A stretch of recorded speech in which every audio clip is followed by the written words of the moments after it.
My first question would be, I'd like to relate it to you. So I've seen your previous speeches before on YouTube. You're a specialist in comparative religion. So when you compare Islam and other religion like Hinduism, like quoting scriptures from Bhagavad Gita or something, don't you think there is a possibility to misinterpret it and provide misguidance to those who doesn't belong to that faith? What's your name, brother? Pardon?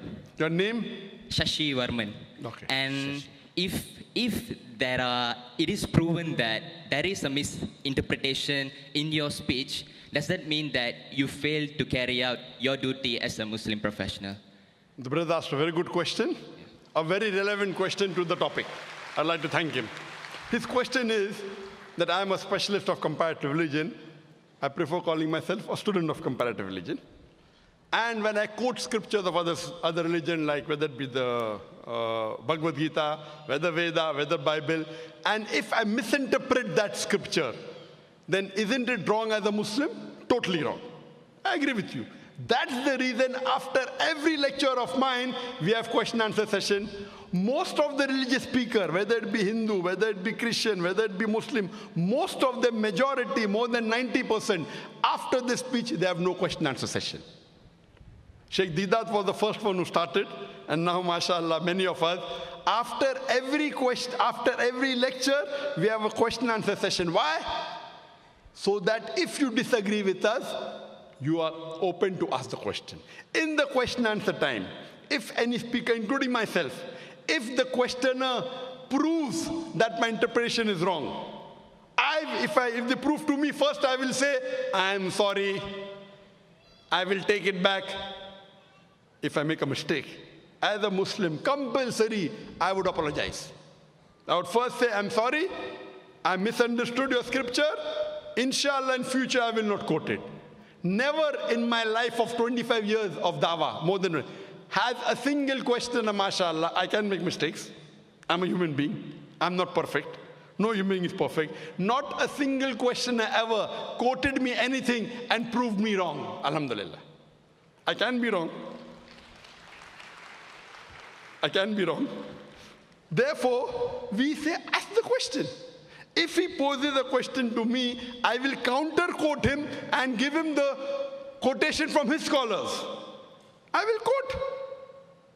What does Swami Vivekananda say? I will quote. So it is intellectual. That's the reason what we say, let's come for a debate. Friendly debate, no problem.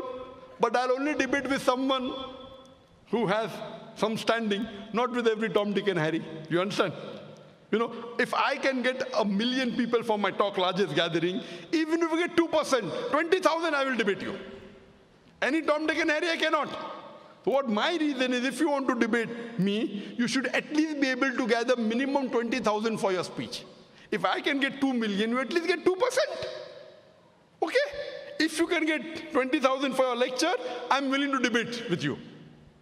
If you cannot get, you give it to someone who can get. And there are many Hindu speakers in the world. There are many Christian speakers in the world who get 100,000 and more. In India, many people. You know, Shri Ravi Shankar. He gets audiences of 100,000. I debated with him. And you know the outcome of that. Have you seen that debate? Yeah. What was the outcome? What? It wasn't as I expected. Yeah. Sorry? It wasn't as I expected, yeah. Oh, it wasn't as you expected. Yeah. But did I break any rules of the debate? Pardon? Did I break any rules of the debate? No. Did I not answer all his questions? No. Did he answer my questions? No. No. One of the most famous Hindu preacher in the world, Shri Ravi Shankar. Many people call him God.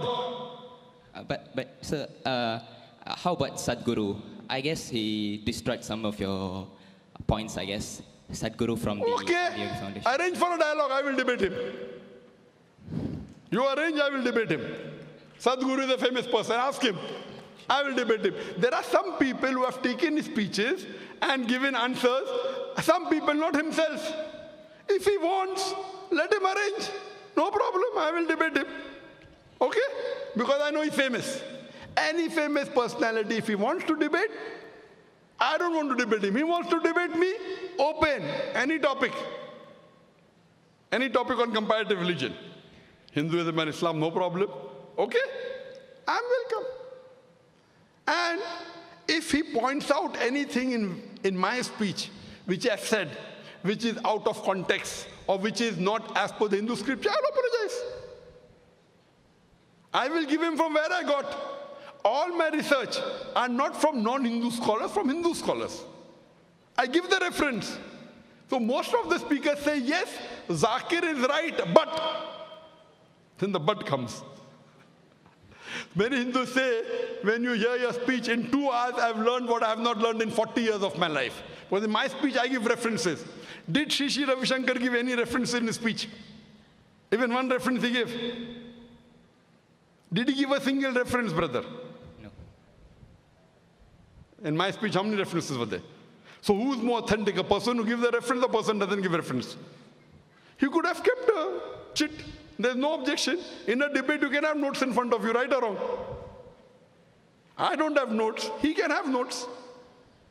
Ask if Shri Ravi Shankar will have a second debate with me. Will he have? Even if you give him $1 million, he will not have. I guess he will. But if he doesn't debate you, I'm sure one day I will. Yeah. Most welcome. The day you can get 20,000 people for your audience, I will debate you. Cool. Now what you can do, question answer. Did I answer your question or not? Yeah, you did. Thank you. Very satisfactorily?